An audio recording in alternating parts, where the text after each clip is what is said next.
Ideal ba ang term insurance habang buhay or dapat mag-stop na kapag self-insured na? Ano ang mas advisable? Hindi ko masyadong gets yung sinabi mo, Togs, na kapag self-insured na.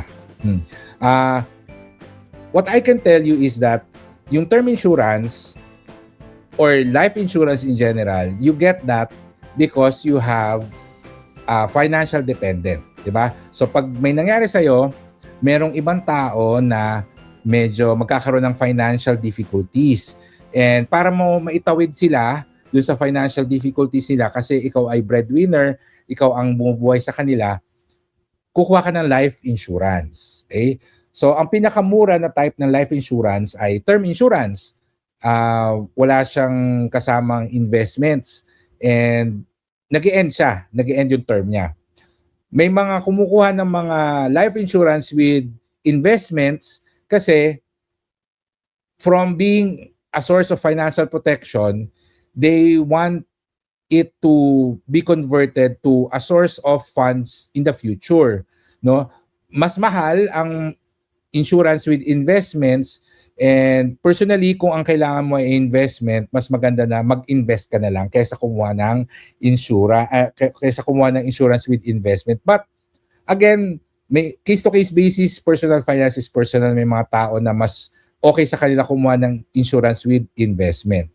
Ngayon, isa sa mga common reasons kung bakit ko pinapakuha ng term insurance ang isang tao is because I want them to cover yung educational expenses ng anak nila. So, for example, nagkaroon sila ng baby.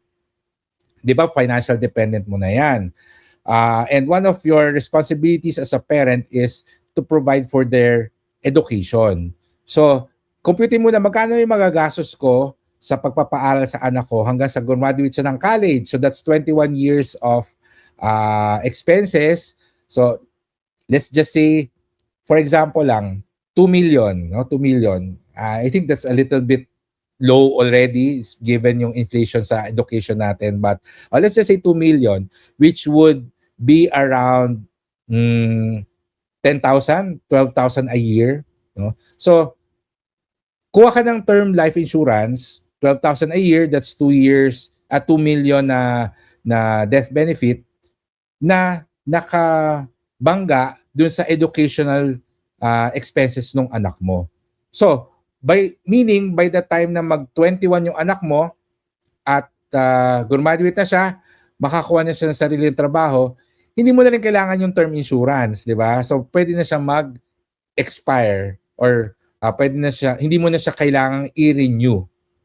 Okay? Kaya siya term insurance. So, that's one of the common reasons kung bakit ako nagre-recommend kumuha ng term insurance. Ngayon, if you're thinking na, okay, gusto kong i-insure yung education ng anak ko, but at the same time, pag graduate na siya, i-convert ko to a retirement fund, yung pera, then you can probably opt for yung insurance with investments. But again, depende talaga sa resources natin, sa diskarte, and sa mga financial plan. So, yung term insurance habang buhay,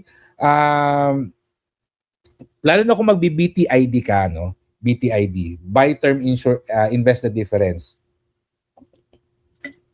Ang tanong kasi is, saan mo gagamitin yung term insurance in the future? So if it's for estate planning or estate taxes, so kung malaki na yung investments mo, malaki na yung net worth mo, marami ka ng assets, you can actually not renew your term insurance anymore.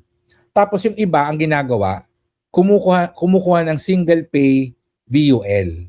So yung single pay VUL, life insurance siya, but it's actually more of an investment. So, i-estimate nila, siguro kunwari ang kakailanganin na pera for estate taxes ng family ko because ganito nakalaki yung net worth ko is around 10 million. No? So, laki no? Mayaman ka na.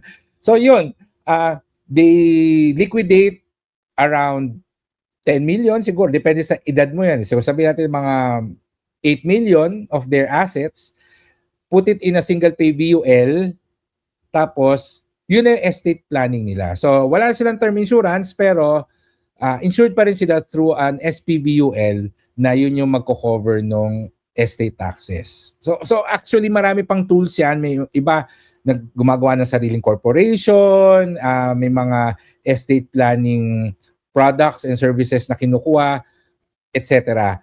Maraming option yan. Personal finance is personal. Depende talaga sa ano ba yung mga assets mo, depende kung ano yung resources mo, kung taga saan ka. But yun, yung ating thoughts dito sa sinabi mo, Togs. I'm not sure if I was able to answer exactly your question. But yeah, mag-stop ka na kapag self-insured ka. Ang iniisip ko kasi dyan yung estate taxes eh. Kahit na marami ka ng pera, pag may nangyari sa'yo, di ba, that's still part of your estate and baka magkaroon ng problem yung family mo na kunin siya. So, pwede mo siyang ilabas pa rin a trust account or yun nga, an SPBUL, no, a single pay BUL, para merong pera na pwedeng makuha kagad yung family mo before pa ayusin yung estate mo. Yan. So, yun ang ating sagot sa iyo, Togs.